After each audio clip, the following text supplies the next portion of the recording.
Hey basses, here is video giving you some more information on how to tune your bass. I know you guys are pretty good at it, but just some more instructions so you can actually see it since I'm not there to help you while you guys are at home. So, first thing, obviously you need your bass, you need your bow. Hopefully some rosin for that bow. I just had to do that. All right, so my two favorite apps.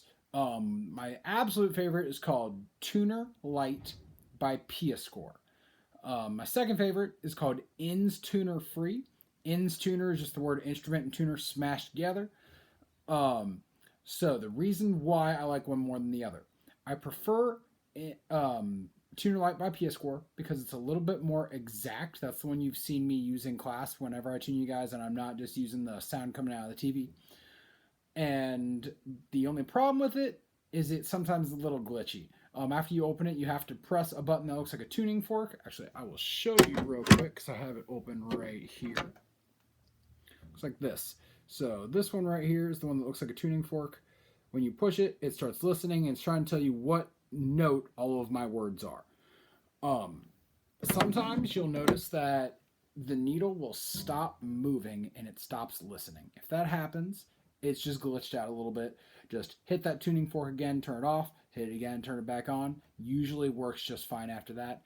Some days it gets real extra bad and it'll do it like every 30 seconds.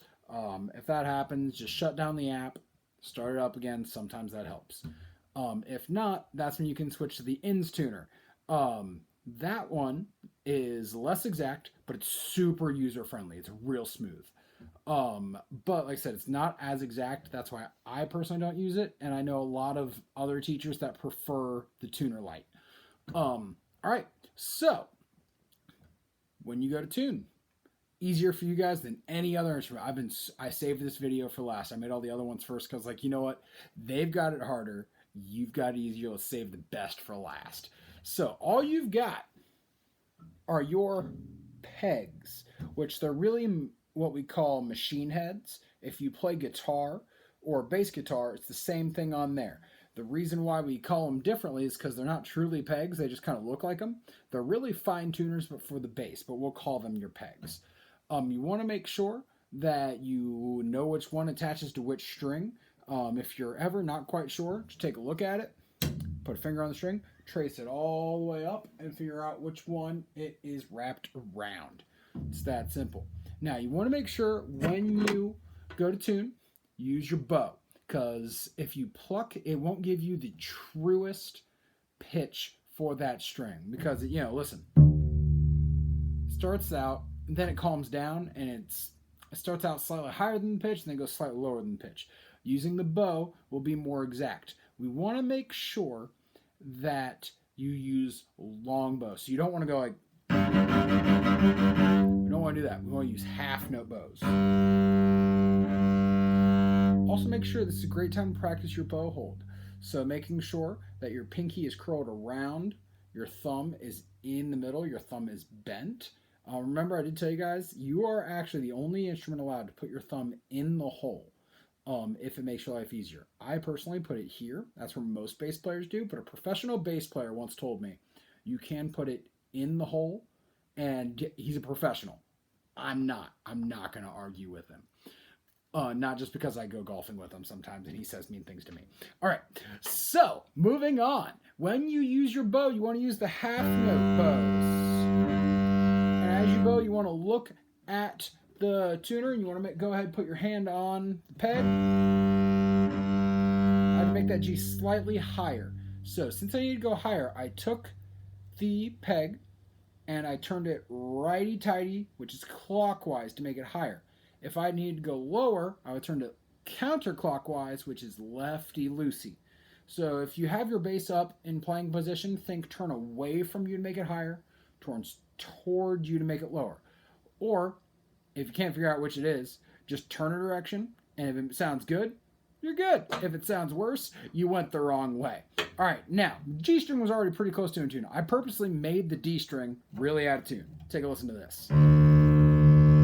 It's too high. So I'm going to take the D peg. Notice even I got to look back up and I got to make sure which one I grabbed. That's totally okay. Lefty loosey.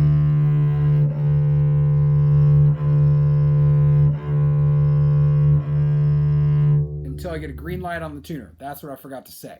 On the tuner light by PS Core, you get a green light when you're perfectly in tune. If you have a red light on either side, that's telling you either too high or too low. On the ins tuner free, you will get either a green for right, a yellow for almost, or a red for you're wrong.